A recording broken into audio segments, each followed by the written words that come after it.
إن الحمد لله نحمده ونستعينه ونستغفره ونعوذ بالله من شرور أنفسنا ومن سيئات أعمالنا.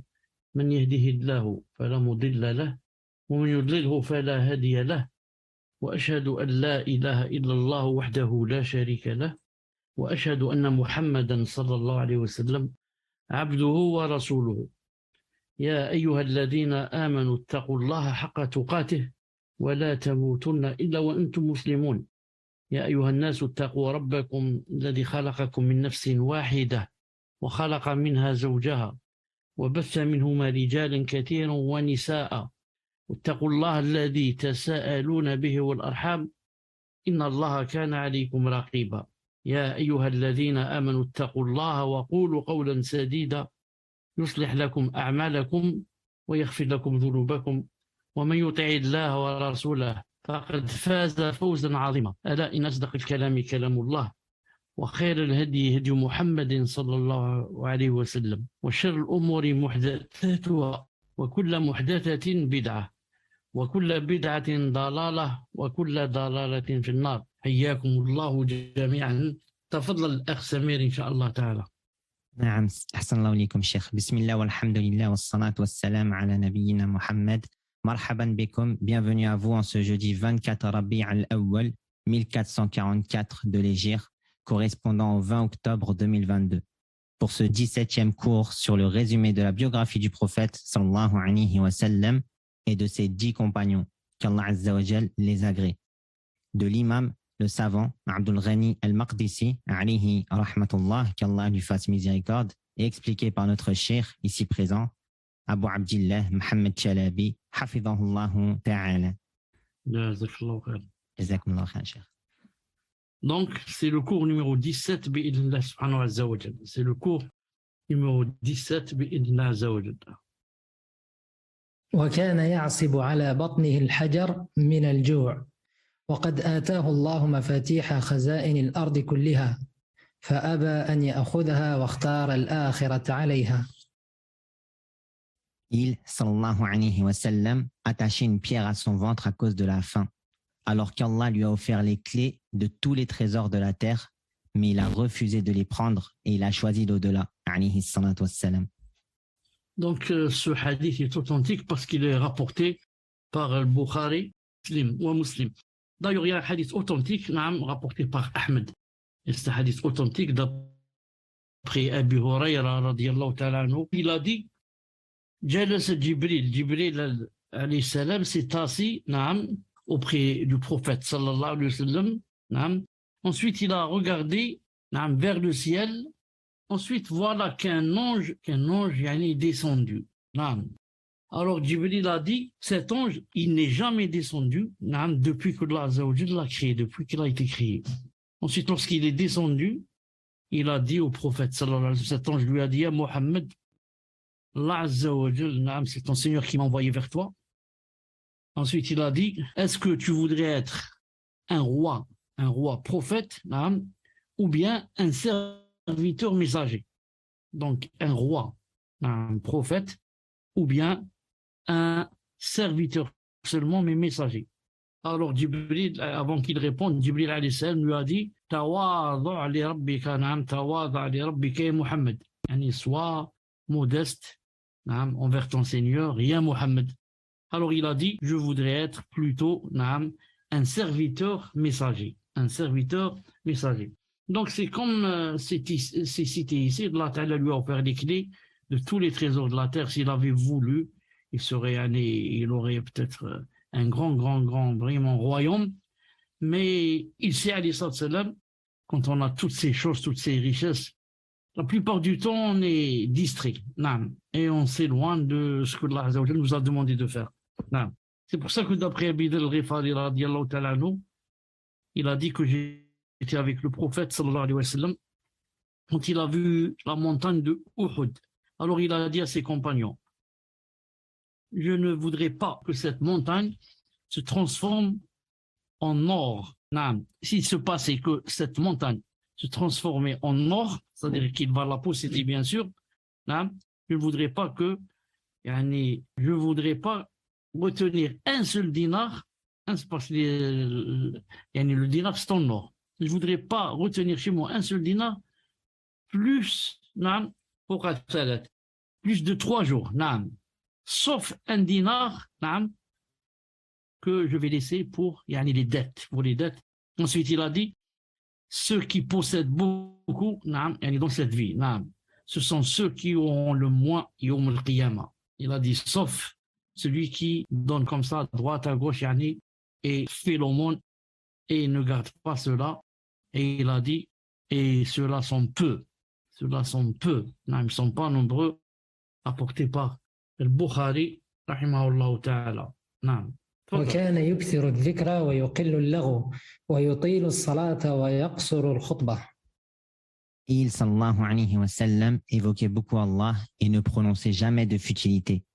Il allongeait la prière et réduisait le sermon. Il évoquait beaucoup Allah Azza wa Jal. Il n'arrêtait pas de l'évoquer comme dans les hadiths authentiques où il disait plus des fois 100 fois astaghfirullah wa atubu ilayh, la ilaha illallah, comme ça 100 fois et plus. Astaghfirullah, et comme ça, il n'arrêtait pas de faire le dhikr, sallallahu alayhi wa sallam. Ensuite, le dhikr, plus on a un cœur vivant, plus on fait le dhikr, et on trouve une douceur à le faire, et un grand plaisir. Et plus le cœur est distrait, ou alors dur, alors c'est très difficile de faire le dhikr. Même quelqu'un dit seulement 3 fois subhanallah wa bihamdi, il peut pas. Et il le fait difficilement. Alors que ceux qui ont un cœur, alhamdoulilah, vivant, n'arrêtent pas de faire le dhikr. Il a dit ne prononcez jamais de futilité. Naam. En arabe, il a dit en arabe, il a dit yuqil, c'est-à-dire il le faisait peu. Naam. Donc, c'est pas ne prononcer jamais, mais il le faisait peu. Naam. C'est-à-dire que le prophète, sallallahu alayhi wa sallam, naam, quand il parle, c'est toujours dans un intérêt de l'au-delà, ou alors un intérêt mondain. C'est très, très, très, très rare qu'il parlait de choses qui, disons, n'ont pas de profit, ou alors c'est juste pour faire rire ou quelque chose comme ça. Mais en général, toujours il y a un profit derrière la parole du prophète, sallallahu alayhi wa sallam, même si ça a rapport avec la dunya, comme on va voir, Inch'Allah ta'ala. Celui-ci a dit, il allongeait la prière et réduisait le sermon. Ça, c'est surtout pour la prière du vendredi. Vous savez, la prière du vendredi, il y a le sermon sur le mimbar, ensuite il y a la prière. Donc le prophète, il allongeait la prière. Il disait des fois, la plupart du temps, avec Sabbih et le Rashiya, ou bien le Jumu'ah et le Munafiqun, il réduisait le sermon. C'est pour ça qu'il a dit dans un hadith authentique, il a dit le repère ou la preuve qui montre que quelqu'un a vraiment du fiqh, il a dit, c'est le fait qu'il réduise le sermon et allonge la prière. Et des fois, nous, dans les mosquées, on assiste au contraire exactement. Certains imams font exactement le contraire. Quand il commence le sermon, il ne l'arrête pas. Des fois, pendant presque 1 heure. Et ensuite, quand il descend à la salat, c'est juste Qul a'udhu bi rabbil falaq et ensuite Qul a'udhu bi rabbin nas. Alors que ça, c'est bien sûr, c'est vraiment contraire à la sunna. C'est vraiment contraire à la sunna. وأكثر الناس تبسما وأحسنهم بشرا مع أنه كان متواصل الأحزاب دائم الفكر. Il, sallallahu alayhi wa sallam, était le plus souriant des gens, le plus avenant de tous, malgré les afflictions permanentes et le souci continuel. Avant cela, quand on a dit ici, il évoquait beaucoup Allah Azza wa Jal et ne prononçait jamais de futilité, et ne prononçait jamais de futilité. Si tu veux, c'est une règle, si tu veux t'éloigner des futilités, ce qu'on appelle l'arwa. Comme je l'ai dit tout à l'heure, plus on a un cœur vivant, plus on s'éloigne des futilités. Regardez par exemple, lorsque Allah subhanahu wa ta'ala dit dans le Coran, ici sur al-Mu'minun, lorsqu'il a dit Qad aflaha al-mu'minun, c'est-à-dire bienheureux sont certes les croyants. Taïb. Qui c'est les croyants qui sont bienheureux? Il a dit alladhina hum fi salatim khashi'un. Donc il n'a pas dit ceux qui prient. Prier, certes, c'est obligatoire, mais ça suffit pas. Encore faut-il avoir du khushu' dans la salat. Ça, il a dit alladhina hum fi salatihim khashi'un. Naam. Après ce verset, il a dit والذين هم عن اللغو معرضون, et ceux qui se détournent des futilités. Donc, c'est comme si Allah Azza wa Jal veut dire que pour être heureux, naam, il faut la salat, naam, et il faut le khushu' dans la salat, naam. Ceux qui sont humbles dans la salat.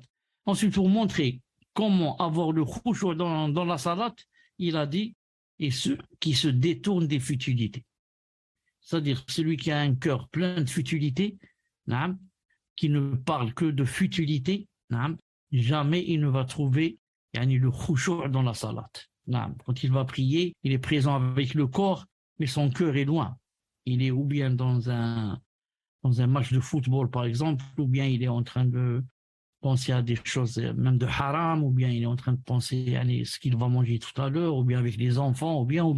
Donc il ne va jamais sentir de khushu'. C'est pour ça que celui qui veut le khushu', il faut qu'il s'éloigne des futilités. Fadl, il était le plus souriant. Ni encore une fois. Il, sallallahu alayhi wa sallam, était le plus souriant des gens, le plus avenant de tous, malgré les afflictions permanentes et le souci continuel. Ici en arabe, il y a une faute. Ici, quand il a dit ma'annahu kana mutawassil al-ahzab, vous voulez dire l'ahzan, les afflictions. Donc, je ne sais pas pourquoi j'ai cru avoir corrigé cela, mais je n'ai pas corrigé. Donc, c'est l'ahzan et ce n'est pas l'ahzab. Le prophète, sallallahu alayhi wa sallam, était le plus souriant des gens. Et ça, il le faisait, le sourire, il le faisait sciemment comme ça, comme le faisait avant lui son frère Sulayman, alayhi salam. Quand c'est cité dans le Coran, lorsque Allah Azza wa Jalla a dit حتى إذا أتوا على وادي النمل قالت نملة يا أيها النمل ادخلوا مساكنكم لا يحطمنكم سليمان وجنوده وهم لا يشعرون. À peu près quand ils arrivèrent à la vallée des fourmis, une fourmi dit: ô fourmis, entrez dans vos demeures, de peur que Sulayman et ses armées ne vous écrasent sous leurs pieds, sans s'en rendre compte. Ici, Allah Ta'ala dit: فَتَبَسَّمَ ضَاحِكًا مِنْ قَوْلِهَا وَقَالَ. Alors, Sulayman alayhi salam a souri, amusé par ses propos de ce que vient de dire la fourmi, et il a dit: رَبِّ أَوْزِعْنِي أَنْ أَشْكُرَ نِعْمَتَكَ التي أنعمت علي وعلى والدي وأن أعمل صالحا ترضاه وأدخلني برحمتك في عبادك الصالحين. C'est-à-dire, permets-moi, Seigneur, de rendre grâce pour le bienfait dont tu m'as comblé, ainsi que mes pères et mères, et que je fasse une bonne œuvre que tu agrées et fais-moi entrer par ta miséricorde parmi les serviteurs. Donc le témoin ici, c'est quoi? C'est lorsque la fourmi a dit cette chose, qu'a fait Sulayman alayhi salam, il sourit, il a souri. Donc le prophète sallallahu alayhi wa sallam souriait beaucoup. Il a dit dans un hadith authentique, il a dit: tabassumuka fi wajhi akhik sadaqa. Il a dit, quand tu rencontres ton frère, tu lui souris, c'est déjà quoi? C'est déjà une bonne œuvre chez Allah subhanahu wa ta'ala. À condition quoi, bien sûr? À condition de faire cela pour le visage d'Allah subhanahu wa ta'ala. Donc des fois, même si quand on rencontre quelqu'un, même si on n'a pas envie de sourire, si on sourit à cette personne, c'est bien. Surtout si on le fait avec la niya d'avoir, Inch'Allah ta'ala, des récompenses. Mais par contre, le prophète sallallahu alayhi wa sallam ne riait que rarement. Et vous savez, le rire, il a des jugements. Des fois, ou la plupart du temps, il est permis. Il est permis quand il y a une raison. On ne va pas rire comme ça sans raison. Sinon, ça a un peu une relation avec la folie. Des fois, c'est interdit. Le rire, des fois, c'est interdit. Quand est-ce que c'est interdit de rire? Dans deux cas. Le premier cas, quand on rit beaucoup. Quand on rit beaucoup, ce n'est pas bien. D'ailleurs, il y a des gens qui rient pour n'importe quoi de futile. Ils commencent à rire. Ce qui montre que ils sont, comme on dit, très légers. Ces personnes sont très légères. À moindre des choses, on rit. Alors que normalement, on rit quand il y a une raison. Ce n'est pas à n'importe quelle phrase, n'importe quel, on rit. Il y a un hadith du prophète sallallahu alayhi wa sallam qui dit, il est Hassan, il est bon ce hadith, d'après Abu Huraira, le prophète sallallahu alayhi wa sallam a dit: la tukthir dhahik. ne rit pas beaucoup. Comme ça, il a dit, sallallahu alayhi wa sallam. Ensuite, il a expliqué pourquoi il a dit فَإِنَّ كَثْرَةَ الضَّحِكِ تُمِيتُ الْقَلْبَ. Il a dit le fait de rire beaucoup, ça tue le cœur. Ça le tue dans le sens où ça le rend dur. Ça le rend dur. Naam. Donc ça, c'est le premier cas de l'interdiction, de ne pas beaucoup rire. Quand on rit, on rit parce que une chose comme ça, ça mérite de rire pour une chose qui fait rire. Mais rire, taïeb. Deuxième cas, quand c'est interdit de rire, c'est si on rit pour se moquer de quelqu'un. Surtout si c'est à cause de sa religion. On rit de la personne à cause, par exemple, qu'elle a une barbe longue, par exemple, à cause de son camis, à cause de ça, c'est très grave. Si on rit de cette personne, on rit à cause de cela, ça devient très grave. D'ailleurs, Allah subhanahu wa ta'ala, cité dans le Coran, il a dit, regardez par exemple les kuffars. Regardez les kuffars, par exemple, c'est connu qu'il rit. Il rit des musulmans. D'ailleurs, c'est cité dans le Coran, Allah Azza wa Jalla dit,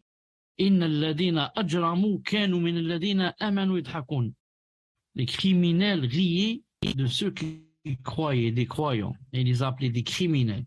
Les criminels, c'est pas les gens, c'est des criminels. Il a dit, donc les criminels riaient de ceux qui croyaient, des croyants. Et s'ils passent près d'eux, ils se font des œillades. Ils se font des œillades. Naam. Taïb. Et s'ils retournent dans leur famille, ils retournent en plaisantant, en parlant d'eux, bien sûr. On a vu l'autre avec la barbe, on a vu celle-là avec une petite bête qui traîne par terre, ceci, cela.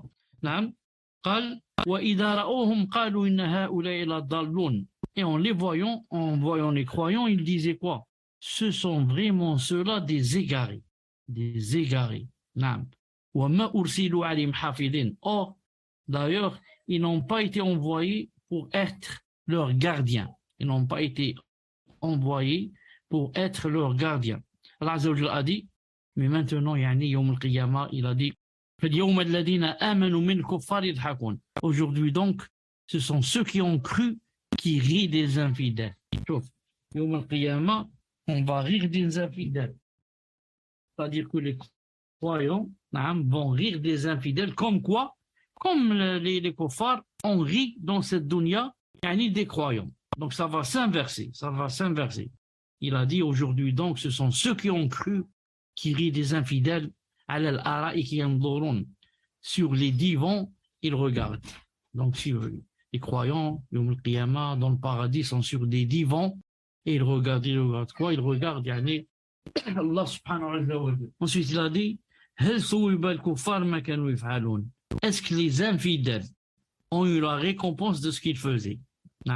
Quand ils ont ri ici, ils riaient des musulmans, et maintenant ça s'est inversé. Est-ce qu'ils ont eu la récompense? Ils ont eu l'enfer qui les attend. Donc le rire à la base c'est permis, et des fois il est interdit, qu'on vient de le citer, par exemple rire sur quelqu'un à cause de son dîne. Et des fois, le rire est obligatoire. Des fois, il a le jugement, il est obligatoire. Comme dans le hadith du prophète sallallahu alayhi wa sallam, où un homme, un sahabi est venu le voir, lui dit à Rasulullah sallallahu alayhi wa sallam, c'est-à-dire que je suis venu, c'est-à-dire pour aller avec toi au djihad, et j'ai laissé mes parents en train de pleurer. Alors il lui a dit sallallahu alayhi wa sallam, naam, reviens vers eux, naam, et fais-les rire comme tu les as fait pleurer. Et c'est-à-dire c'est obligatoire pour toi de revenir vers eux et de les faire rire. Naam, c'est obligé pour toi, comme tu les as fait pleurer, J'ai cherché comme ça dans la sunna quelques circonstances citées dans la sunna où le prophète sallallahu alayhi wa sallam c'est cité dans la sunna qu'il a clairement ri. Naam, Naam. Donc j'ai ici quelques hadiths devant moi, je vais les lire directement en français, même s'ils sont en arabe, comme ça, très vite. Dans ce hadith, authentifié par Cheikh Al-Albani, que le prophète islam est rentré un jour vers chez Aïcha alors qu'elle jouait. Oui, elle jouait avec des jouets. Il lui a dit, c'est quoi ça? Elle a dit, mes filles. Elle était vraiment jeune. Hein? Elle a dit, mes filles. Il a dit, mais c'est quoi ça au milieu? Elle a dit, une jument. Naam. Dans certains hadiths, un cheval. Il a dit, mais qu'est-ce qu'elle a cette jument sur elle? Naam. Elle a dit, deux ailes, deux ailes. Il a dit, une jument avec deux ailes. Elle a dit, n'as-tu pas entendu Sulayman, le fils de Daoud, qu'il avait des chevaux avec des ailes. Alors le prophète islam a ri jusqu'à ce que on a vu ses molaires. Donc il a ri, sallallahu alayhi wa sallam, avec cette réponse qu'il n'attendait pas, d'elle, alors qu'elle était très jeune, et elle lui a dit, ne sais-tu pas que Sulayman avait des chevaux qui avaient des ailes? Il a ri, sallallahu alayhi wa sallam. Et aussi d'après Aïcha, radiyallahu ta'ala anhu, elle a dit que je suis sorti avec le prophète sallallahu alayhi wa sallam dans un de ses voyages, alors que j'étais jeune, je n'avais pas de poids, maigre, disons assez maigre. Alors il a dit aux gens, avancez, aux sahaba avancez, c'est pour qu'ils restent avec elle derrière. Ils se sont avancés. Elle a dit ensuite, il m'a dit, sallallahu alayhi wa sallam, viens, on va faire la course. Bien, on va faire la course. Elle a dit, on a fait la course, elle a dit, je l'ai gagné. C'est-à-dire, je l'ai devancé dans la course. Moi, la première, et lui, derrière. Elle a dit, alors il s'est tu, sallallahu alayhi wa sallam, et a attendu jusqu'à ce que je prenne du poids. Naam. Elle a dit, alors on est sorti une fois en voyage, il a dit aux gens, allez vers l'avant, naam, et ils ont avancé. Ensuite, il lui a dit, viens, on va faire la course. Naam. Elle a dit, on a fait la course, naam, alors il m'a devancé. Naam. C'est lui qui est sorti le premier, et moi derrière lui, et elle a dit, il a commencé à rire, voilà le témoin. Tout en parlant, il lui a dit, celle-là, c'est contre l'autre. Cette fois, cette course, cette victoire, c'est contre l'autre, lorsque j'ai perdu la course avec toi. Et aussi, que le prophète sallallahu alayhi wa sallam était parmi, disons, les meilleurs hommes dans son comportement. Il a dit, il m'a envoyé une fois pour, disons, un besoin. Il a dit, je me suis dit, Wallah, que je ne vais pas partir. Il a dit ça entre lui et lui-même. Le prophète ne l'a pas entendu. Il a dit, ouais, mais dans mon cœur, c'est-à-dire que je vais y aller. C'est-à-dire, j'aurais voulu qu'il ne me dise pas cela. Il avait autre chose à faire. Il a dit, alors je suis sorti, spécialement, et je suis passé devant des enfants qui jouaient. Dans le marché.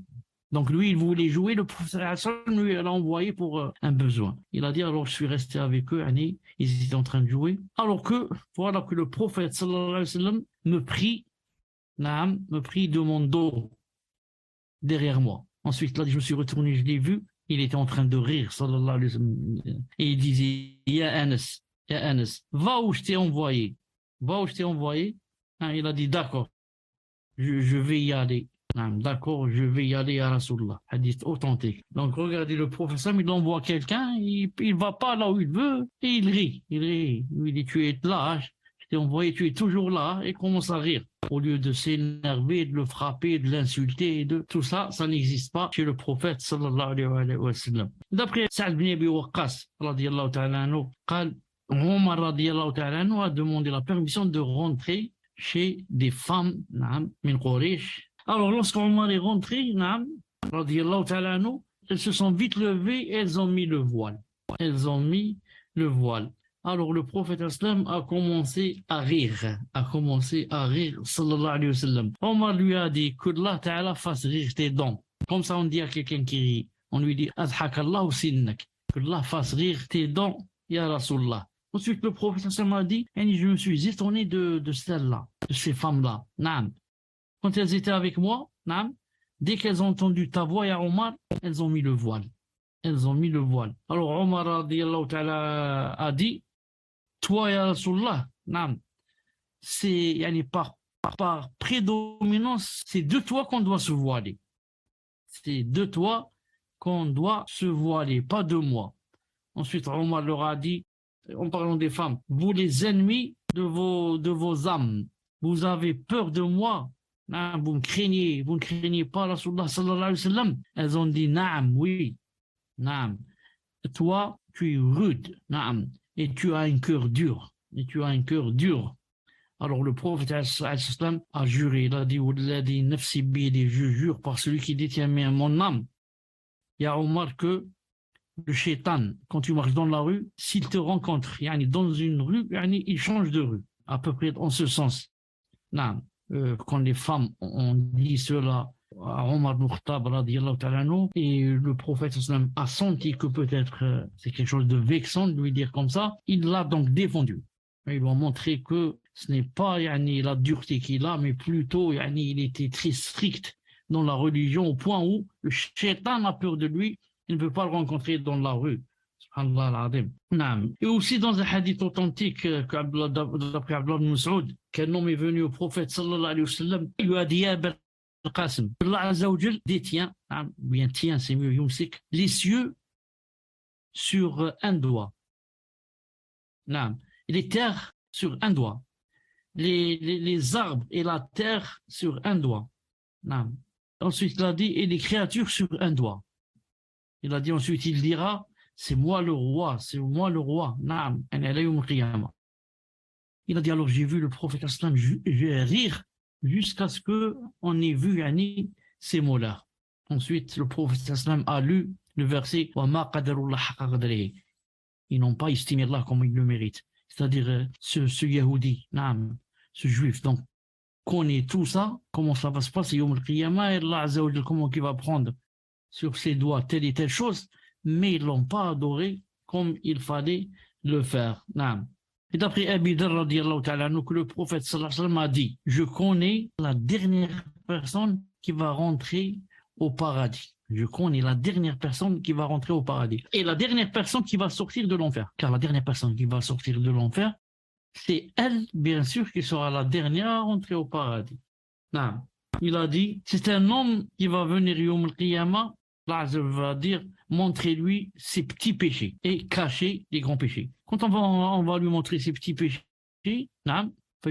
on va lui dire, tu as fait ça, tu as fait ça, tu as fait ça, tu as fait ça, tel jour tu as fait ça, tu as fait ça. Il va dire oui. Il a dit, il peut pas nier. Il a dit, mais bien sûr, ce qui lui fait peur plus, c'est que maintenant on va lui montrer les grands péchés. Il se dit dans son cœur, mais le plus grave, c'est ce qui va venir.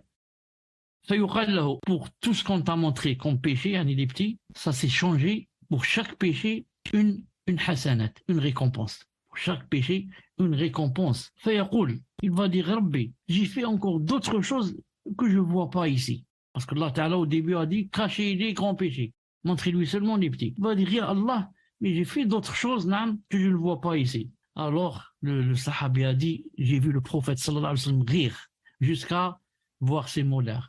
Il a ri sallallahu alayhi wa sallam de cette personne qui va avoir ce comportement yawm al-qiyamah. Et aussi dans le hadith d'Abi Hurayra radiyallahu ta'ala anhu, une fois il était en train de parler comme ça avec les sahaba, et il y avait avec les sahaba quelqu'un de la campagne. Alors il a dit que le prophète leur parlait du paradis, il leur a dit, il y a un homme, yawm al-qiyamah, qui va demander à Allah Azza wa Jal, disons, de planter. De planter comme ça, le blé, planter le blé. Allah Ta'ala va lui dire, n'es-tu pas ici dans tout ce que tu veux? N'es-tu pas ici au paradis? Tu as tout ce que tu veux. Il a dit, si, mon Seigneur, mais j'aime planter le blé. Alors, il demande qu'on lui ramène la semence, etc. Il a dit, quand il jette comme ça, par exemple, le grain, à la seconde même, il sort de la terre, grandit, et, subhanallah al-azim, se coupe. Il n'a besoin ni de tracteur, ni de machine, ni de rien. Il a dit, il grandit comme ça, il a dit, ça devient comme des montagnes. Comme des montagnes, le blé, ensuite, il se coupe. Ensuite, Allah Azza wa Jalla dit à cette personne, Dunaka ya ibn Adam, fa innahu la yushbi'uka shay. Au fils d'Adam, rien ne te satisfait, en ce sens. C'est-à-dire, tu es là dans le paradis, il te manque rien, quand même tu veux quoi? Être, comme on dit, un agriculteur. De là, les savants ont dit que celui qui avait quelque chose dans le cœur ici, dans cette dunya, qui lui tenait beaucoup à cœur, qui l'aimait beaucoup, comme par exemple cet agriculteur qui sûrement, de Salat al-Fajr, il se levait, revenait peut-être après l'Aïcha, s'occuper avec la terre, etc. Même quand il meurt, subhanallah, même au paradis, il a toujours cette chose dans son cœur de vouloir, par exemple, il se rappelle donc ce qu'il faisait dans la dunya et de vouloir aussi continuer, si c'est possible, de faire ce qu'il faisait dans la dunya. Ça me rappelait une chose, peut-être que je vous ai raconté ça, je ne sais pas si je l'ai raconté ou pas. Mon père, Allah yarhamou, dans son travail, c'était puisatif. Vous savez ce que ça veut dire puisatif? C'est-à-dire qu'il a une machine avec laquelle il creuse des puits aux gens. Par exemple, tu as une ferme, tu l'appelles, il vient avec sa machine, il te creuse un puits. Mais, rahimahullah, il aimait beaucoup ce travail. Je le voyais comme ça, depuis qu'il se levait le matin, il ne pense qu'à cela. Aller creuser un puits, il est très content de faire cela. Une fois, j'étais avec lui en voiture et je lui ai parlé de ce hadith. Je lui ai dit, Yom al-Qiyamah, il y a quelqu'un au paradis qui va demander à Allah Azza wa Jal de planter le blé. Je lui ai dit, même toi, mon père, je pense que Yom al-Qiyamah, si Allah Azza wa Jal va te faire entrer au paradis, que tu vas lui dire, Ya Rabbi subhanahu, je veux creuser un puits. Et il m'a dit, Wallah al-Adim, je vais lui dire. Il m'a dit comme ça. Il m'a dit, Wallah al-Adim, je vais lui dire de creuser un puits. Et dit, subhanallah, استنى d'abord qu'on n'aille pas en enfer وبعد سهل. الله المستعان. الله المستعان. نعم المهم طيب reste je vous dis encore ce hadith d'Abdullah ibn Mas'ud radiyallahu ta'ala anhu. Il a dit que le prophète islam a dit, je connais la dernière personne qui va sortir de l'enfer et la dernière personne bien sûr qui va entrer au paradis. Il a dit c'est un homme qui va sortir de l'enfer. C'est un homme qui va, donc voilà, la dernière personne qui va sortir de l'enfer, qui va entrer au paradis. Il a dit, c'est un homme qui va sortir en marchant comme un bébé sur ses genoux. Alors Allah Ta'ala va lui dire, va rentrer au paradis. Il a dit, quand il va arriver au paradis, Allah va faire de sorte que le paradis lui paraisse complet. C'est-à-dire, il n'y a plus de place. Alors il revient vers Allah subhanahu wa ta'ala, il va dire, oh mon Seigneur, je l'ai trouvé complet, il n'y a pas de place. Il va lui dire, rentre au paradis. Quand il va arriver, il va essayer de rentrer, Allah va faire de sorte que le paradis lui paraisse complet. Il revient vers Allah, il lui dit, oh mon Seigneur, je l'ai trouvé complet. Allah la troisième fois va lui dire, va, rentre au paradis. Non. Va, rentre au paradis, tu as dans le paradis ce qu'il y a dans toute cette dunya multiplié par 10. Non. Tu auras, va au paradis, rentre, tu vas trouver là-bas tout ce qu'il y a. Non. C'est comme si toute cette dunya t'appartenait multiplié par 10. Non. Alors cette personne va dire à Allah subhanahu wa ta'ala, il va lui dire, Tasharu minni, il va dire, Ya Allah, vous riez de moi. Peut-être vous moquez, peut-être, moquez, même si Allah subhanahu wa ta'ala ne se moque pas. Alors, s'il se moque, des moqueurs, comme dans le verset. Il a dit, dans un autre verset, il a dit, ou bien tu ris, Allah, vous riez de moi, tadhak, vous riez de moi, alors que vous êtes le détenteur de la royauté, un tel malik, ya Allah, et vous riez de moi. Alors, Abdullah ibn Mas'ud a dit, j'ai vu le prophète sallallahu alayhi wa sallam rire jusqu'à ce qu'on ait vu ses molaires. Parce que le prophète, comme je vous ai dit, ne riait que très rarement. Mais s'il rit, il ouvre sa bouche jusqu'à ce qu'on voit, c'est-à-dire il rit de plein cœur. Il a dit sallallahu alayhi wa sallam, pourtant cette personne qui va avoir 10 fois ce qu'on possède sur cette dunya, il a dit c'est la dernière personne. C'est la plus pauvre, disons, par rapport aux autres dans le paradis. Non. Il reste encore un hadith d'après Anas, radiyallahu ta'ala anhu, il a dit, on était avec le prophète sallallahu alayhi wa sallam, il a ri. Ensuite, il a dit, vous savez de quoi je ris? On a dit Allah Azza wa Jal wa Rasuluhu, naam, c'est Allah Ta'ala Azza wa Jal qui sait et son prophète. Il a dit, je ris du dialogue qui va se passer Yawm al-Qiyamah entre Allah Azza wa Jal et le serviteur. Il a dit, le serviteur va dire à Allah subhanahu wa ta'ala, Ya Rab, n'est-ce point, ou là, n'est-ce pas, qu'il n'y a pas d'injustice aujourd'hui? C'est pas toi et Allah qui a dit que il n'y aura aucune injustice Yawm al-Qiyamah. Allah Azza wa Jal va lui dire, si, c'est moi qui ai dit cela. Naam, il n'y a pas d'injustice aujourd'hui. Naam.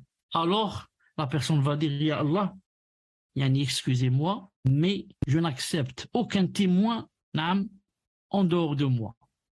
Je n'accepte aucun témoin en dehors de moi. C'est-à-dire, ni les anges, ni une personne qui va témoigner comme quoi j'ai fait ceci ou cela, je n'accepte pas. Je veux seulement de moi.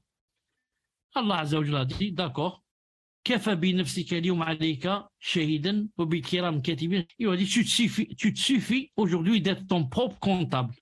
Naam. Et tu auras devant toi des nobles scribes qui vont être comme témoins de ce qui va se passer. Naam. Alors Allah Azza wa Jal, il a dit, il sera demandé à ses membres de se prononcer, c'est-à-dire de parler pour témoigner. Puisqu'il n'accepte pas, il n'accepte de témoin que de lui-même, alors Allah Azza wa Jal va demander à ses membres, naam, de parler et de témoigner. Il a dit, alors ses membres vont commencer à parler des œuvres qui ont été faites. Par exemple, sa main va dire, par exemple, là, oui, j'ai pris la bouteille de vin. La bouche va dire, oui, j'ai bu. Les yeux vont dire, oui, j'ai vu telle chose de haram. Et comme ça. Alors, qu'est-ce qu'il va dire, cette personne? Qu'est-ce qu'elle va dire? Elle va dire, c'est vous que je défendais. C'est-à-dire, je me battais à cause de vous. Et maintenant, vous êtes contre moi. Maintenant, vous êtes contre moi. C'est là où Allah Ta'ala dit,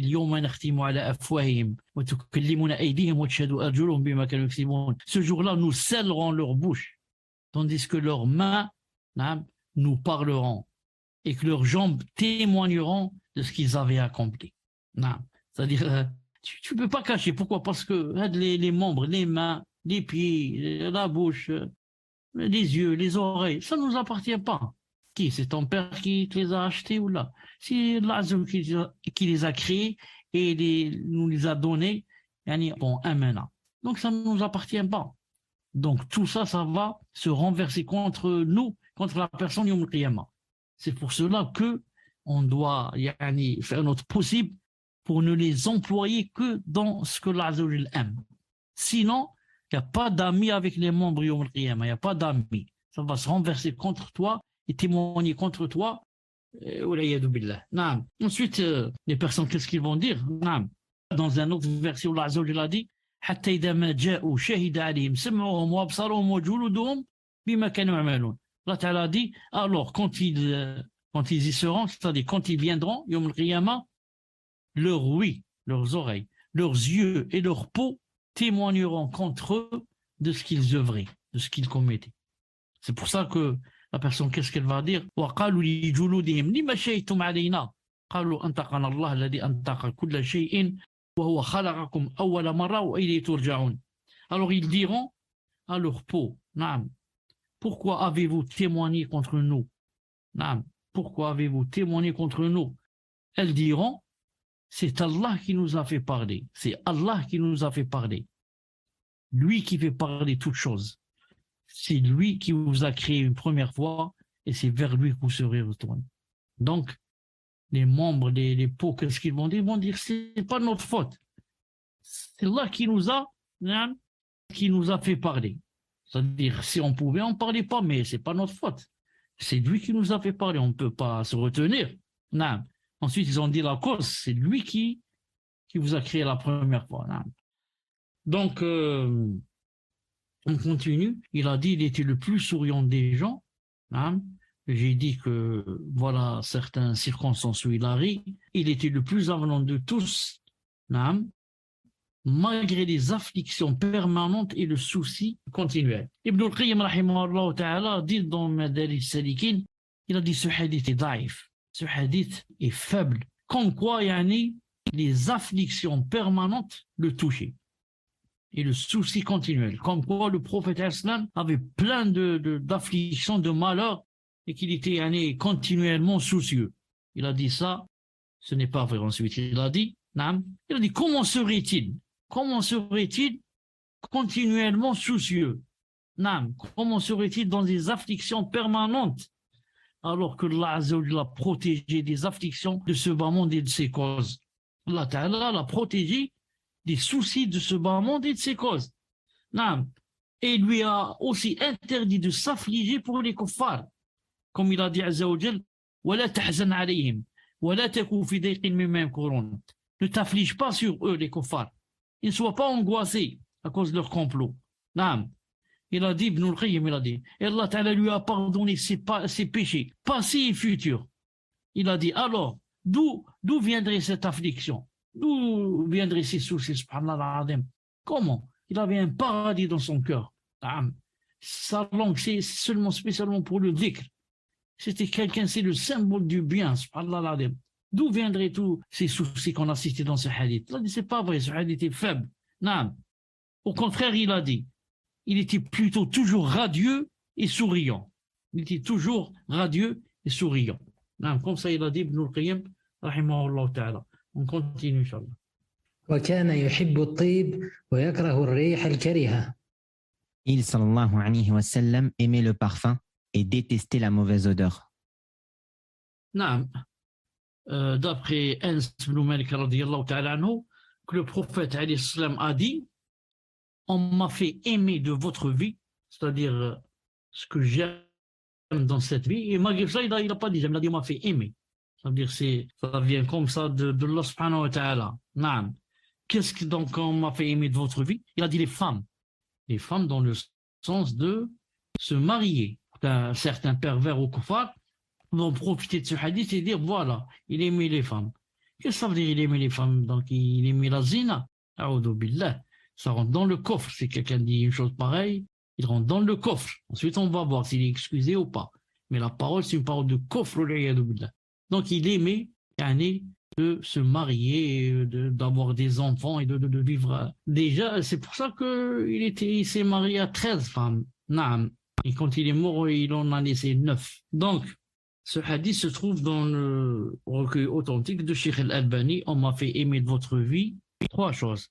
Les femmes, se marier bien sûr, le parfum et la réjouissance de mes yeux se trouve dans la prière.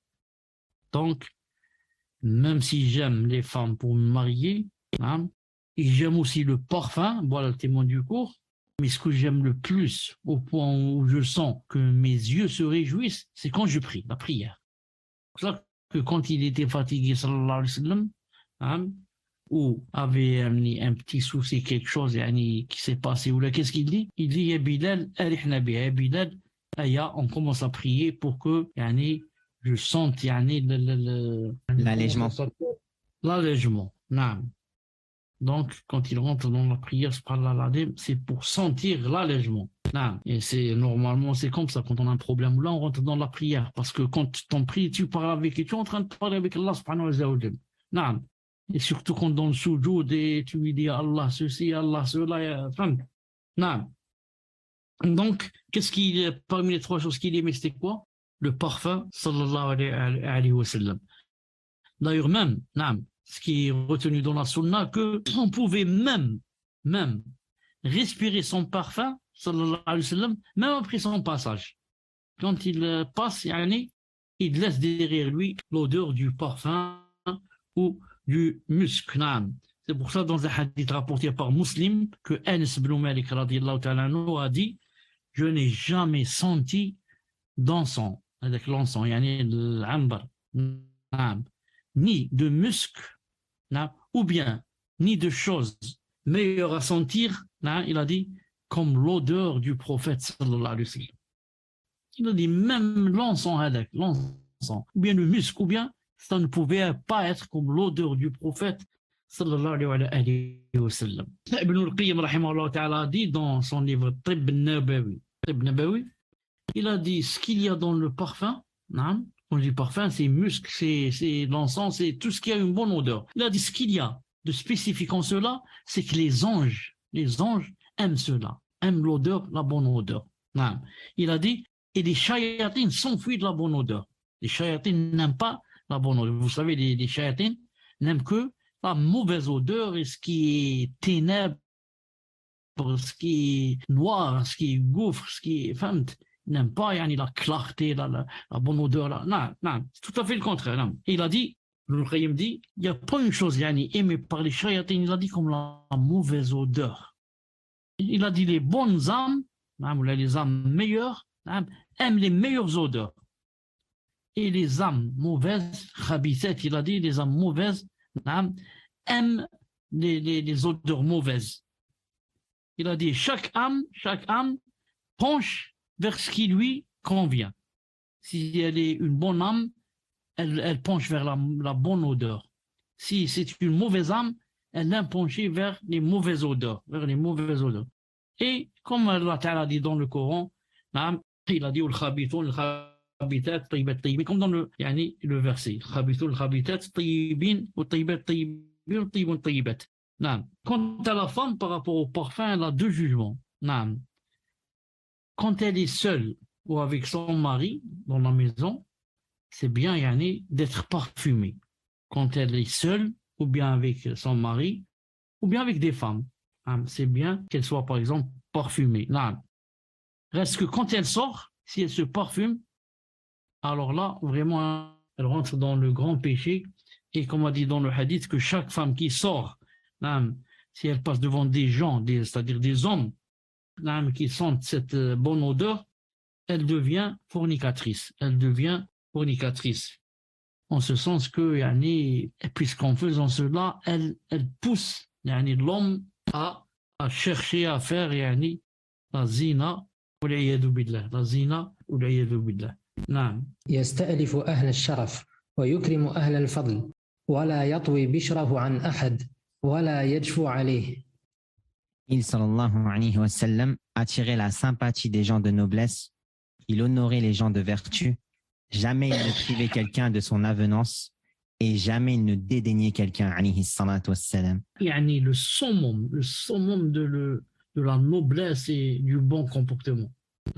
C'est impossible que quelqu'un soit comme lui. Même les kuffars, les grands kuffars, quand je dis les grands, les chefs d'État, je sais pas, même Einstein, on m'a dit, il a parlé de lui. Ceux qui ont lu, même Victor Hugo, ceux qui ont lu sa biographie, sallallahu alayhi wa sallam, même s'ils sont des kuffars, ils sont étonnés. Certains ont dit, si on avait seulement 10, on va conquérir le monde, 10 comme lui, sallallahu alayhi wa sallam. Ils ont dit, on conquiert le monde. يرى اللعب المباح فلا ينكره. Il, sallallahu alayhi wa sallam, voyait les jeux permis et il ne les réprouvait pas. Donc, c'était pas quelqu'un, tout est haram, non. Même les jeux, si le jeu est permis, pourquoi le réprouver et l'interdire? N'oubliez pas que celui qui interdit une chose, que Allah a permise, que au moins c'est un péché, il peut rentrer dans le coffre aussi. Non, si Allah a permis une chose, pas l'interdire. Imaginez quelqu'un qui dise c'est interdit de manger des bananes. Ça, il rentre dans le coffre, sauf s'il ne sait pas. Non. Qui t'a dit que la banane est interdite, par exemple? Tu ne veux pas la manger, ne la mange pas, personne ne t'oblige. Mais ne me dis pas, par exemple, l'islam a interdit la banane. Un exemple. Reste que le jeu, même quand il est permis, il ne faut pas que ce soit un jeu qui va distraire, par exemple, de la salade, au point d'oublier la salade, par exemple. Non. Parmi les jeux permis, le prophète islam a fait la course 2 fois avec Aïcha. La première fois, c'est elle qui a gagné. La deuxième fois, c'est lui, sallallahu alayhi wa sallam, qui l'a gagné. Pourtant, quand il est mort, sallallahu alayhi wa sallam, elle n'avait que 18 ans. Elle n'avait que 18 ans. Non. Le prophète islam a fait même la course à d'autres chameaux. Il a fait aussi la course à d'autres chevaux. Non. Parmi les jeux aussi, il jetait des lances. Non. Il a fait même la lutte avec quelqu'un qui s'appelle Rokana. Non. Il a fait la lutte et il a battu, sallallahu alayhi wa sallam. Et Aïcha, radiyallahu ta'ala, comme vous savez, avant de se marier, elle avait une balançoire. Non. D'ailleurs, quand il est venu à l'islam pour consommer, il l'a trouvée en train de jouer sur la balançoire. Elle avait aussi des petites poupées, comme celle d'aujourd'hui. Reste qu'elle n'avait pas les yeux, la bouche, etc. C'est juste comme ça, comme une boule de laine, avec des bâtons à droite, à gauche, comme quoi ce sont des mains, des bâtons à la place des pieds, comme ça. Mais les poupées d'aujourd'hui, où on voit, c'est comme si c'était un bébé, ça c'est, il n'y a pas de doute que c'est haram, il n'y a pas de doute. Pourquoi? Parce que c'est comme si une créature d'Allah subhanahu wa ta'ala. Des fois, on ne fait même pas la différence si c'est un vrai bébé ou si c'est une poupée. Alors Allah Azza wa Jal aime quoi? Aime qu'il y ait la différence, que aucune chose qu'il crée ne voudrait qu'une chose lui ressemble. Allah Azza wa Jal aime la distinction entre ce qu'il a créé et ce que les gens, disons, façonnent ou la fabriquent. C'est pour ça que tout ce que Allah Azza wa Jal a créé, les gens ne peuvent pas le façonner ou bien le fabriquer. Et toute chose que les gens fabriquent, Allah Azza wa Jal ne crée pas. C'est une règle. Pourquoi? Il aime la distinction. Alors imagine-toi maintenant, tu vas fabriquer une poupée ou là qui ressemble à 100% dans l'apparence. Sinon la poupée ne parle pas, ne fait pas, ne pense pas, déjà en faisant comme ça à l'apparence cette grande ressemblance, ça rentre dans les grands péchés. Et Allah Ta'ala Yawm al-Qiyamah va faire venir cette poupée avec toi, il va te dire alors donne-lui l'âme, insuffle-lui l'âme. Et bien sûr la personne ne pourra pas. D'où tu détiens l'âme pour l'insuffler dans cette poupée. Et alors ce sera le grand châtiment que Allah Azza wa Jal nous préserve. C'est pour ça que si quelqu'un veut acheter des poupées à ses enfants-là, la première des choses, qu'il achète des choses qui vraiment, ça se voit que c'est joué. Et secondo, qu'il défigure par exemple le visage. N'est-ce pas comme ça, les yeux, le nez, il peut laisser, et comme dit il peut laisser par exemple un œil. Et il enlève par exemple la bouche. Comme ça, Allah n'a pas créé une personne qui n'a ni bouche ni un seul œil, par exemple. C'est un exemple. Il faut faire bien attention. Je ne veux pas aller en enfer à cause de mes enfants. Je ne veux pas aller en enfer à cause de mes enfants. Les femmes des Ansar de Médine aussi construisaient à leurs petits-enfants qui pleuraient des jouets avec de la laine pour les aider à continuer le jeûne comme on l'a vu une fois dans la sunna. Et le prophète sallallahu alayhi wa sallam a dit à quelqu'un qui s'appelait Zayd, et il avait une kunya, Abu Umayr. Il lui a dit Ya Aba Umayr, ma fa'ala an-Nughayr. Ce petit enfant avait, de la famille de Anas, avait un petit oiseau avec lequel il jouait. Ensuite, cet oiseau est mort. Et le prophète lui a demandé, lui a dit Ya Aba Umayr, où est l'oiseau? Ma fa'ala an-Nughayr. Je ne le vois plus avec toi. Et pourtant, cet enfant était très jeune et il avait la kunya de Abu Umayr. Ce qui prouve que quoi? Même un enfant peut lui donner une kunya. J'ai mon fils qui s'appelle Mohamed par exemple, et je l'appelle par exemple Aba Omar ou Abu Abdelhaq ou quelque chose comme ça. Ça, c'est permis. D'ailleurs, le prophète sallallahu alayhi wa sallam avait une petite fille vraiment petite, peut-être qu'elle avait 4-5 ans, et il lui a dit sa phrase célèbre, il lui a dit Hada sana Khalid. Il l'a appelée Khalid. Il lui a donné la kunya de Khalid alors qu'elle était très, très jeune. Il lui a dit Hada sana, ça veut dire elle avait un habit, il lui a dit ça c'est beau.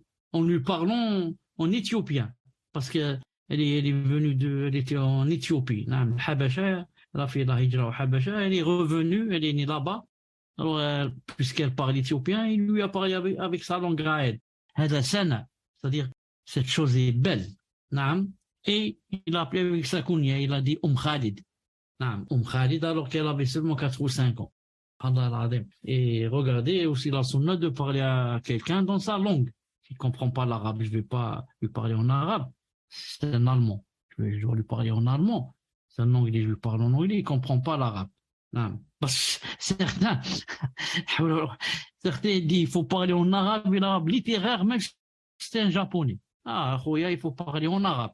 Le prophète Sam parlait en arabe et le Coran il descendait en arabe. Alors que les ulama disent, même le sermon du vendredi, tu ne le fais pas en arabe si les gens qui sont avec toi ne comprennent pas l'arabe. Sermon du Jumu'ah, à quoi il sert? Il sert à inculquer aux gens certains préceptes, certains sunan, leur inculquer le tafsir. Mais si c'est un japonais ou un allemand qui ne comprend pas un mot en arabe, comment tu vas faire le sermon en arabe? Il faut le faire en anglais ou là, en allemand ou là, en japonais pour que la personne comprenne. On n'a pas envoyé de prophète, comment dit Allah Ta'ala, avec la langue de son peuple, pour qu'il leur montre. Il a dit pour il leur montre. Tu ne peux pas montrer à quelqu'un si tu ne parles pas avec sa langue. Et certains font le contraire. Bon, le contraire. Il sait qu'il comprend, cette personne comprend bien l'arabe et il continue à lui parler en français. Pourquoi tu parles en français? C'est pas obligatoire de parler en français. Parle en arabe. Si la personne comprend bien l'arabe, parle avec la langue du Coran. Non. Parle en français quand il y a besoin. S'il n'y a pas besoin, parle en arabe. C'est la langue de tes aïeuls, de ton prophète, la langue du Coran. Al-Muhim. Où est-ce qu'on était? On était au jeu. On était au jeu. بإذن عز وجل. كمل. يمزح ولا يقول إلا حقا ويقبل معذرة المعتذر إليه صلى الله عليه وسلم. Il sallallahu alayhi wa sallam plaisantait en ne disant que la vérité. Il alayhi salatu wa sallam acceptait l'excuse de celui qui lui présente. Par rapport à l'excuse de celui qui lui présente, il faut vraiment avoir un cœur très large pour être comme le prophète sallallahu alayhi wa sallam, qui acceptait l'excuse de n'importe quelle personne qui lui a fait du tort ou l'a lésé. Nous tous, ce n'est pas facile pour nous, même si la personne vient pleurer, d'accepter d'elle son excuse. Vraiment, il faut faire partie des salihin, des vertueux pour accepter l'excuse. Alors le prophète sallallahu alayhi wa sallam, jamais quelqu'un ne lui a demandé pardon, il lui a dit j'accepte pas. Jamais, jamais, jamais, ça s'est passé dans sa sunna. Toujours, il accepte l'excuse de celui qui vient lui demander pardon. Et quand il plaisantait en ne disant que la vérité. En ne disant que la vérité. C'est pour ça qu'il y a un hadith qui dit que waylun 3 fois, c'est-à-dire 3 fois malheur, malheur, malheur, ou alors châtiment dans le Jahannam, comme disent certains, pour la personne qui veut faire rire les gens en racontant des choses qui n'existent pas. Qui n'existent pas. Ce qu'on appelle un peu de nos jours les blagues. Le prophète islam, quand il plaisantait mais ne disait que la vérité. C'est pour ça que, comme on dit, la plaisanterie, c'est comme le sel. Il y a un plat qui ne contient pas de sel. C'est difficile, on peut le manger, mais il manque le sel. Mais si on ajoute trop, il devient immangeable. Donc il faut juste le milieu. C'est comme ça la plaisanterie.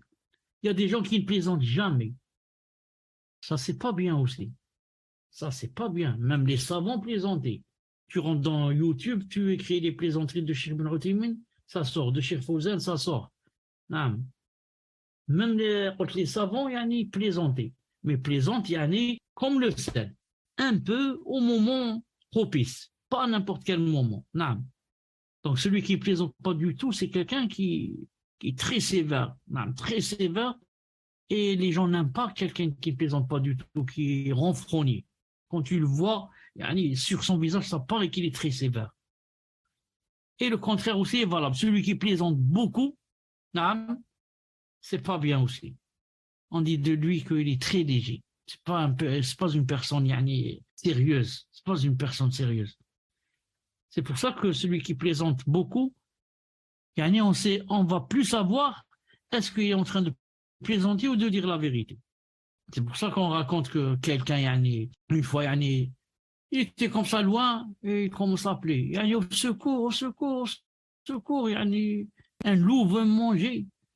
Quand ils vont vers lui, ils arrivent en haletant, hein, il dit je plaisante, plaisanter. Non, ils reviennent. Ensuite, 2-3 jours, au secours, le loup. Ils vont vers lui, il dit je plaisante. Non.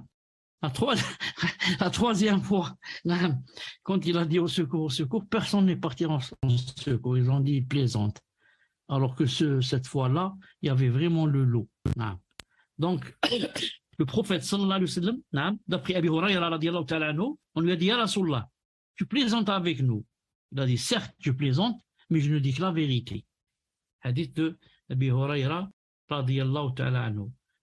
Par exemple, le prophète, d'après ses plaisanteries, le prophète sallallahu alayhi wa sallam a dit une fois à Anas, on lui a dit, ô toi, yad al-udhunayn, ô toi qui a les deux oreilles. Ô toi, qui a les deux oreilles. Alors que toute personne, a les deux oreilles. Donc c'est juste pour plaisanter. Il lui a dit, yad al-udhunayn, toi qui a les deux oreilles. Et une fois, quelqu'un a demandé au prophète islam s'il avait une monture pour, je pense, pour aller au djihad. Il lui a dit, il y avait pour moi une monture. Le prophète islam lui a dit, naam, je vais te faire monter sur le petit de la chamelle. Alors l'autre a dit, ya Rasulallah, qu'est-ce que je fais moi avec le petit de la chamelle? C'est-à-dire, moi je voudrais monter sur une chamelle, pas sur le petit. Non. Alors le prophète lui a répondu, il lui a dit, est-ce que les chambres, la chamelle, quand elle donne naissance, elle donne à quoi? Non.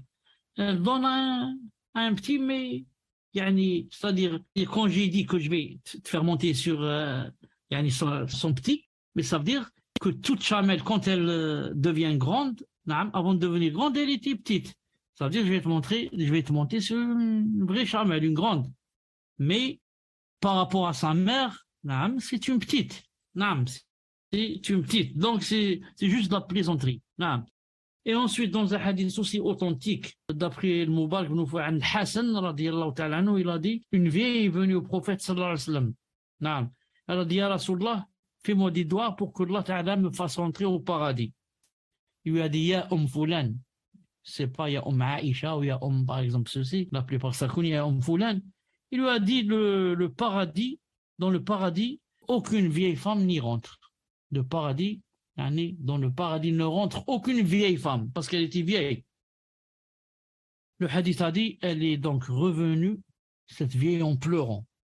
Subhanallah, comment je vais pas rentrer au paradis. Ensuite, le prophète il a dit, akhbiruha, informez-la, qu'elle ne rentrera pas au paradis, en étant vieille. C'est ce que j'ai voulu dire. Il a dit, parce qu'Allah Ta'ala a dit, inna ansha'nahunna insha'an faja'alnahunna abkaran uruban taraban.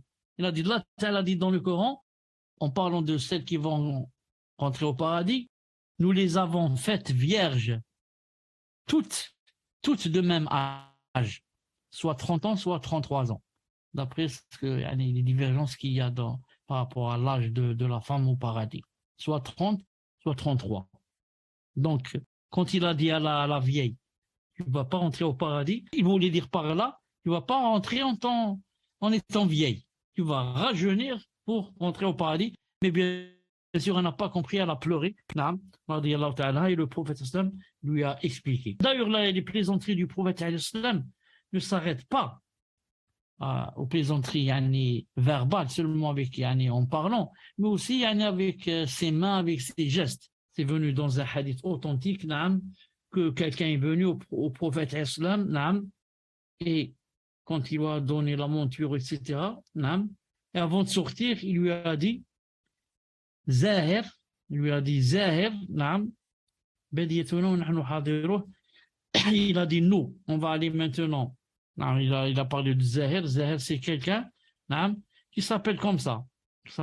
Il a dit Zahir, il a dit j'aime cette personne. Zahir, c'est quelqu'un de la campagne. Et ce Zahir, n'était pas beau physiquement. Le prophète Islam est venu une fois vers lui, alors qu'il était en train de vendre ce qu'il possédait. Alors le prophète est venu C'est-à-dire, à chaque fois qu'il a des sourds ou la compagnie, il cherchait ce zahir-là, cette personne. Et cette fois, quand il l'a trouvé en train de vendre, il est venu de dos. Zahir n'a pas vu le prophète islam. Il est venu de dos et il l'a enlacé. Il l'a enlacé de dos, sans que la personne ne sache qui est derrière elle en train de l'enlacer du dos. Il a dit, Men hada, qui es-tu? Lâche-moi. Il a dit, lâche-moi, parce que je ne peux pas voir c'est qui. Ensuite, quand il s'est retourné, il a vu que c'était le prophète islam et que malgré cela, il ne voulait pas le lâcher. Il ne voulait pas le lâcher. Naam. Alors, quand il a pris de dos, comme ça, et il l'a fait monter un peu comme ça de ses pieds. Il a dit, qui achète de moi ce serviteur, ou bien cet esclave? Il a dit, Abd. Il a dit, qui achète de moi cette personne? Naam. Ensuite, Zahir a dit, Ya Rasulallah, Wallahi, yani, tajiduni kasidan. Si tu me vends, yani, je serai une marchandise déplorable. C'est-à-dire parce qu'il n'était pas beau, personne ne voulait de lui. Il a dit, même si tu me vends, ça ne va pas rapporter grand-chose, je suis une marchandise déplorable. Il lui a répondu, sallallahu alayhi wa sallam, mais chez Allah Azza wa Jal, tu ne l'es pas. Chez Allah Azza wa Jal, tu es cher. نعم عند الله لست بكاسد يعني أو أنت عند الله غال. Il a dit chez Allah subhanahu wa ta'ala, نعم, tu n'es pas une marchandise déplorable, tu es quelqu'un de cher. Donc regardez, le professeur jouait même avec ses mains. Donc il vient derrière son dos et il le prend, il dit, qui achète de moi cet esclave? طيب, on continue inchallah ta'ala. له عبيد وإماء لا يرتفع عليهم في مأكل ولا ملبس. Il sallallahu alayhi wa sallam avait des esclaves hommes et femmes et jamais il ne s'élevait au-dessus d'eux dans le repas ou les habits. Non, c'est pas comme par exemple le roi, par exemple, il a des esclaves, ouais, mais ces esclaves, ils ne parlent jamais. Sauf si, par exemple, ramène-moi cette chose, prends cette chose, donne cette chose. Mais le prophète, jamais. Non. Il leur parlait comme des gens normaux. Non, jamais il ne s'élevait au-dessus d'eux. Ni dans les repas, ni dans les habits. Dans les repas, beaucoup de gens qui ont par exemple des esclaves ou là, des femmes de ménage ou là, peut-être qu'elles le mangent et qu'elles leur donnent, c'est peut-être ce qui reste. Non. Ce qui reste, dans la femme de ménage, elle mange ça. Alors que le prophète, c'était pas comme ça, sa sunna. Non. Il donne vraiment ce qu'il mangeait lui. Non. Ce qu'il mangeait lui. Même les habits. C'est pas, je n'ai plus besoin de ces habits, alors je les donne à la femme de ménage. Non. Je lui donne des choses que moi aussi j'aime. Non. Comment dit Allah Ta'ala, vraiment le summum, comme j'ai dit tout à l'heure, de la noblesse et du bon comportement et du bon caractère. Non. لا يمضي له وقت في غير عمل لله أو فيما لا بد له ولأهله منه. Jamais il ne passait du temps sans qu'il n'y œuvre pour Allah Azza wa Jal, ou une chose indispensable à lui-même et sa famille, alayhi salatu wassalam. Jamais il ne passait de temps sans faire quelque chose pour Allah Azza wa Jal, ou alors une chose indispensable comme travailler, comme à lui ou à sa famille. Non. Donc la première, ce qui nous intéresse, jamais il ne passait de temps sans qu'il œuvre pour Allah Azza wa Jal. Œuvrer pour Allah, c'est pas toujours prier. Le fait, quand tu es seul, de penser à ce qu'il y a dans l'au-delà, par exemple. De faire le dhikr, de se préparer, de ne pas faire le haram. Déjà, ne pas faire le haram, c'est quelque chose de bien. Se retenir pour ne pas faire le haram, c'est déjà quelque chose de bien. Surtout si la chose te pousse. Il y a quelque chose qui me pousse dans mon cœur pour allumer une cigarette. Et je ne le fais pas pour Allah subhanahu wa ta'ala. C'est dur. Mais c'est ça la preuve que j'aime Allah subhanahu wa ta'ala. Je suis prêt à me sacrifier pour lui. Toutes les choses que j'aime, je les délaisse pour Allah Azza wa Jal. Donc on peut passer sa journée en œuvrant pour Allah Azza wa Jal seulement en priant par exemple à l'heure, en lisant un peu le Coran, en faisant du dhikr, ou alors en ne pas, sans faire de haram. راعى الغنم وقال ما من نبي إلا وقد رعاها. Il sallallahu alayhi wa sallam a été berger et il a dit, il n'y a pas un prophète qui ne les a pas gardés, entre parenthèses, c'est-à-dire les ovins. Non, c'est pour ça dans le hadith de Bukhari, d'après Jabir, on a demandé au prophète alayhi sallam, est-ce que tu gardais les les ovins, tu gardais les ovins, il a dit naam, et il a dit il n'y a pas un prophète qui ne l'a pas fait. Je trouve, subhanallah al-azim, tous les prophètes doivent passer par cette chose-là, de garder les ovins. Ça aide en quoi? Ça aide beaucoup, beaucoup, beaucoup de choses. Naam. Ça t'apprend naam, comment gérer. Plus tard, comment gérer les êtres humains. Maintenant, tu vas commencer par les animaux, comment les guider. Comment les faire marcher vers un but, ensuite les faire revenir le soir. Ensuite, si un mouton tombe malade, ou là, tu dois le soigner, tu dois le préserver du loup, le préserver du chacal, le préserver de... il tombe dans un trou, ceci, cela. Donc, c'est comme un entraînement avec les animaux, ensuite, pour passer à guider des gens et à gérer une communauté, une umma. Donc c'est pour cela qu'il n'y a pas un messager qui ne l'a pas fait. Et le prophète sallam l'a fait aussi à la Mecque. Il l'a fait chez Ben Saad et il l'a fait aussi à la Mecque. Il a dit sur la montagne, il a dit même qu'on me donnait tant d'argent pour ce travail. نعم. وسئلت عائشة رضي الله عنها عن خلق رسول الله صلى الله عليه وسلم فقالت كان خلقه القرآن يغضب لغضبه ويرضى لرضاه. Aïcha radiyallahu anha a été interrogée sur le comportement du messager d'Allah sallallahu alayhi wa sallam. Elle a répondu, son comportement était le Coran. Il se mettait en colère pour sa colère et il agrée ce qu'il agrée. Voilà, comme ça a été sallallahu alayhi wa sallam. Son comportement se trouve dans le Coran. Tout ce que tu lis dans le Coran qu'il faut faire, lui le faisait sallallahu alayhi wa sallam.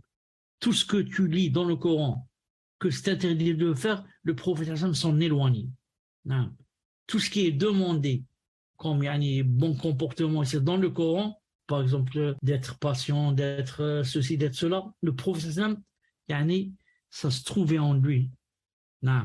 Et tout ce qui est demandé dans le Coran de s'en éloigner, comme par exemple le mensonge, comme la colère, comme la zina, comme tout ça, le prophète s'en éloigne. C'est pour ça qu'elle a dit, son comportement c'est le Coran. Et il se met en colère pour sa colère, là où le Coran demande par exemple des choses qu'on ne fait pas, si quelqu'un les fait, lui sallallahu alayhi wa sallam se mettait en colère. Et là où le Coran demande de faire des choses, par exemple comme prier à l'heure, et il voit quelqu'un qui prie à l'heure, alors il l'agrée sallallahu alayhi wa sallam. C'est pour ça qu'on m'a dit, Soufiane Thauri, il a dit une chose, Allah ibarak, masha'Allah, qu'est-ce qu'il a dit? Si tu aimes quelqu'un pour Allah, ensuite cette personne que tu as aimée pour Allah, fait quelque chose d'interdit par exemple, et que malgré cela tu aimes toujours cette personne pour Allah, alors cela veut dire que tu n'as pas aimé cette personne pour Allah. Voilà, c'est très simple. Quand on aime quelqu'un pour Allah, ensuite cette personne fait quelque chose que Allah n'aime pas, ça veut dire qu'on doit détester cette personne en ce moment où elle vient de faire quelque chose qui n'est pas bien. Mais si toujours on l'aime alors qu'elle fait le haram par exemple, ça veut dire qu'on ne l'a pas aimé pour Allah. Car quand on aime une personne pour Allah, on la délaisse aussi, quand elle fait une chose qui est mauvaise. On la délaisse, ça veut dire on se met en colère pour cette chose aussi qu'elle vient de faire. On la conseille bien sûr, etc. Mais si on ne ressent rien et on l'aime toujours, ça veut dire qu'on ne l'a pas aimé pour Allah. Allah, si tu l'as aimé pour Allah, que tu te serais mis en colère quand elle vient de faire quelque chose qui attire la colère d'Allah subhanahu wa ta'ala. J'en ai un exemple très simple pour être plus clair et comprendre. Donc moi j'aime une personne pour Allah. Alhamdoulilah, cette personne est masha'Allah, elle priera à l'heure, ceci, cela. Ensuite j'apprends par exemple qu'elle fait zina. Je viens de l'apprendre. Est-ce que je dois me mettre en colère ou pas? Je dois me mettre en colère. Non, comment se fait-il? Elle fait la zina, subhanallah al-azim. Donc, je suis en colère contre elle quand j'ai su cette chose. Bien sûr, après, je vais la conseiller, etc. Je vais voir si elle va s'en éloigner ou pas, bien sûr. Mais au moment où j'ai appris ça, je dois ne pas l'aimer en ce moment. Non. Où elle a fait ça, ou elle fait toujours ça. Si je reste toujours à l'aimer, ça veut dire que je ne l'ai pas aimé en Allah. Car quand on aime quelqu'un en Allah, s'il fait quelque chose et que Allah n'aime pas, Yani, on doit se mettre en colère contre lui et ne pas aimer cette chose. À la rigueur, ne pas aimer cette chose. Et être en colère contre cette personne. Si on ne se met pas en colère, ça veut dire qu'on n'a pas aimé la personne, on l'a aimé juste par intérêt. تفضل. وصح عن أنس بن مالك رضي الله عنه قال: ما مسست ديباجا ولا حريرا ألين من كف رسول الله صلى الله عليه وسلم، ولا شممت رائحة قط كانت أطيب من رائحة رسول الله صلى الله عليه وسلم، ولقد خدمت رسول الله صلى الله عليه وسلم 10 سنين فما قال لي أف قط، ولا لشيء فعلته لما فعلت كذا، ولا لشيء لم أفعله ألا فعلت كذا وكذا. Il a authentiquement été rapporté d'Anas ibn Malik radiyallahu anhu qu'il a dit: je n'ai jamais touché de soie plus douce que la main du messager d'Allah sallallahu alayhi wa sallam. Et je n'ai pas senti d'odeur meilleure que celle du messager d'Allah alayhi salatu wa sallam. Certes, j'ai servi le messager d'Allah sallallahu alayhi wa sallam durant 10 années. Et il ne m'a jamais dit ouf. Et il ne m'a jamais dit pour une chose que j'ai faite, pourquoi as-tu fait cela? Ni pour une chose que je n'ai pas faite, pourquoi n'as-tu pas fait ceci et cela? Donc même la main du professeur, c'était comme de la soie, subhanallah al-azim. Ça se voit que c'est pas une personne comme nous, hein. Personne spécialement envoyée d'Allah Azza wa Jal. Non, il a dit: je n'ai jamais senti une odeur meilleure que celle du messager. On vient de le citer. Sallallahu alayhi wa sallam. Ensuite, il a dit: certes, j'ai servi le messager, sallallahu alayhi wa sallam, durant 10 années. Anas ibn Malik. Il l'a servi durant 10 années. Il ne m'a jamais dit, chauffe, pendant 10 années, il ne m'a jamais dit ouf. Et il ne m'a jamais dit pour une chose que j'ai faite, c'est-à-dire qu'il ne fallait pas faire. Pourquoi tu fais cela? Ni pour une chose que je n'ai pas faite, pourquoi n'as-tu pas fait ceci, cela? جمع الله تعالى له كمال الأخلاق ومحاسن الأفعال، وآتاه الله تعالى علم الأولين والآخرين وما فيه النجاة والفوز، وهو أمي لا يقرأ ولا يكتب ولا معلم له من البشر، نشأ في بلاد الجهل والصحاري. Allah Ta'ala a réuni en lui la perfection des comportements et les bonnes manières dans ses actes. Et Allah lui a donné la science des premiers et des derniers, ce qui renferme le salut et le succès. Bien qu'il soit illettré, ne sachant ni lire ni écrire, il alayhi salatu wassalam n'avait aucun enseignant parmi les hommes et il alayhi salatu wassalam a grandi dans les contrées d'ignorance et les déserts. C'est une grande preuve que c'est un messager. Une grande preuve. Il était illettré, subhanallah. On ne va pas dire s'il était lettré, on va dire il a lu les livres de l'arabe et il nous a écrit un livre. Illettré. Il ne sait ni lire ni écrire. Et en plus de ça, aucun enseignant. Non, il ne s'est pas assis chez des enseignants là. Aucun enseignant parmi les hommes. Et en plus de cela, il a grandi où? Dans les contrées d'ignorance et dans les déserts. On n'y a rien. Le chameau, le serpent, tout ce qu'il y a. Et malgré cela, regardez la grande science qu'il a, sallallahu alayhi wa sallam, qui prouve que vraiment, il a été envoyé par Allah. آتاه الله ما لم يؤت أحدا من العالمين واختاره على جميع الأولين والآخرين فصلوات الله عليه دائمة إلى يوم الدين. Allah lui a donné ce qu'il n'a donné à personne d'autre à travers les mondes et il l'a élu d'entre les premiers et les derniers. Que les prières d'Allah soient continuellement sur lui jusqu'au jour du jugement. Sallallahu alayhi wa sallam.